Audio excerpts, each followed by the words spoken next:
Hey, good morning, everybody. Welcome back to Morning Meditations with me, Josh. I am super excited about today's meditation because, one, when I was reading it, it just brought up a bunch of memories for me. But two, it's there's a lot of layers here to it, and I talk a lot about reading the parables in context to have a deeper and appropriate understanding of each of these parables. But today, I'm actually going to read it out of context first, and then I'm going to read it within its proper context so you can see how, if you don't read a parable in its proper context, how it can give you a different meaning and be a little misleading. So here it is without the context. We're examining the parable of what's referred to as the shameless neighbor. Okay, and you can find this in Luke chapter 11. So here's just the parable.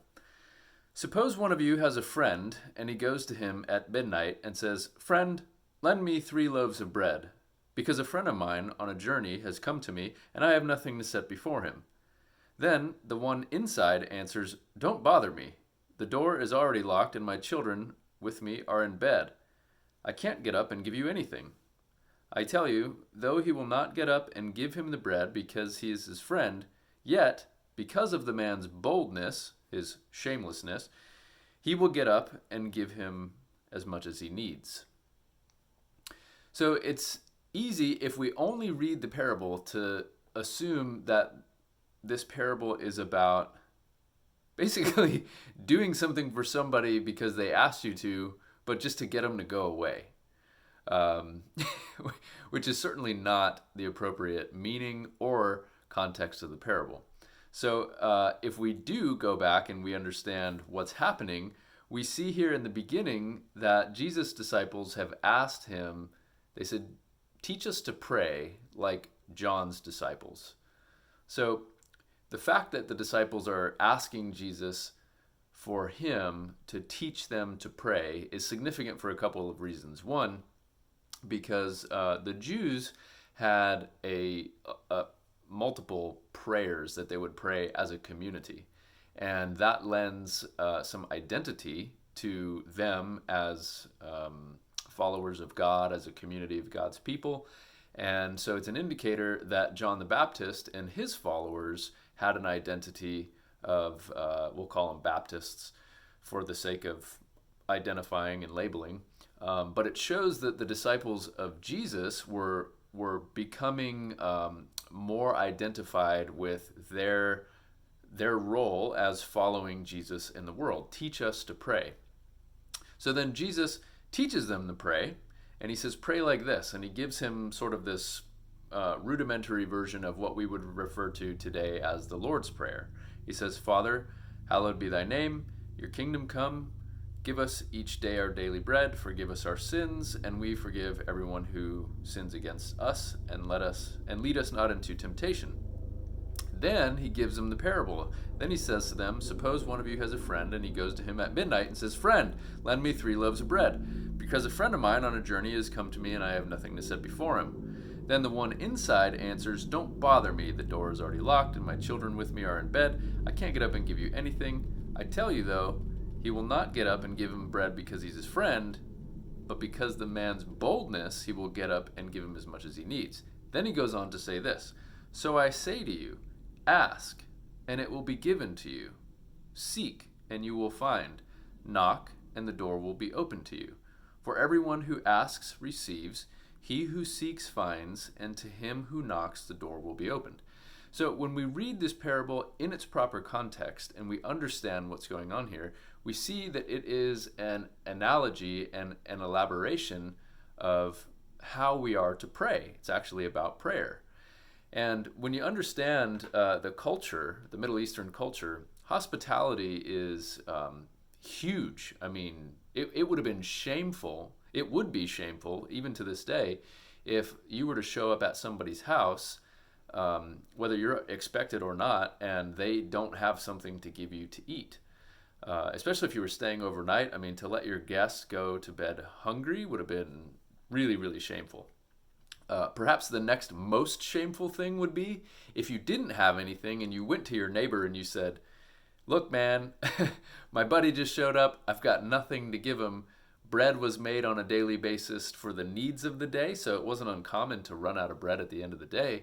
But going to your neighbor and saying, "Hey, can I get some bread from you? Can I get some food for my guest?"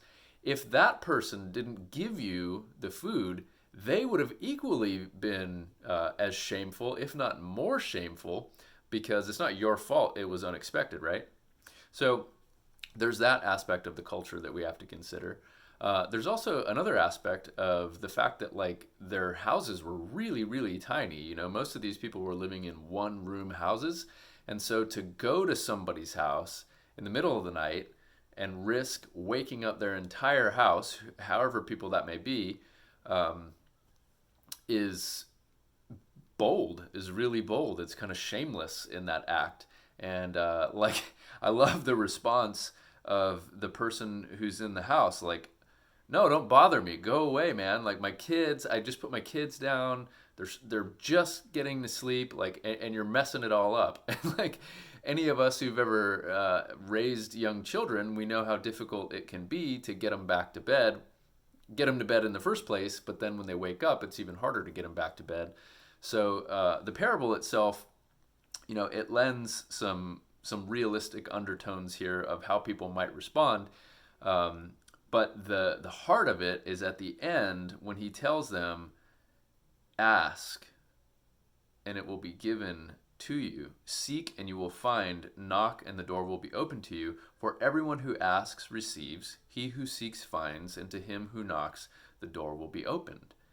And so it's an instruction for the disciples. Pray like this. Pray the Our Father.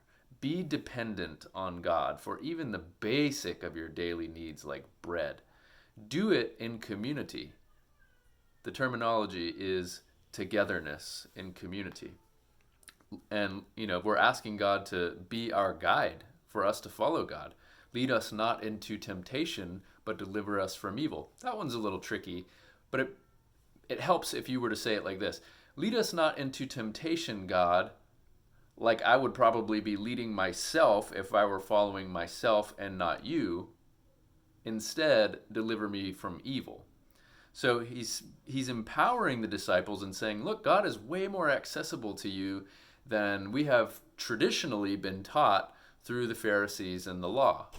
Remember, people could really only approach God through the high priests, and there was a mediator there. You know, the priest was the mediator. And of course, Jesus is our mediator.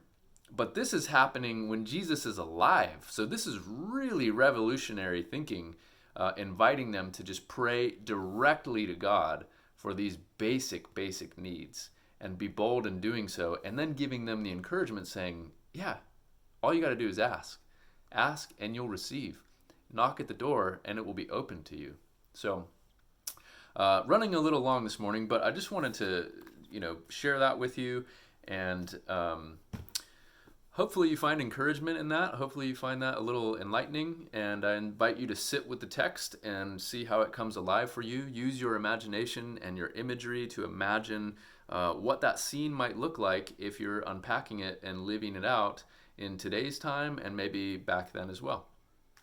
All right, guys, as always, we will continue on tomorrow. I love you so much. I miss you. I can't wait to see you in church, and I'll see you tomorrow. Love you.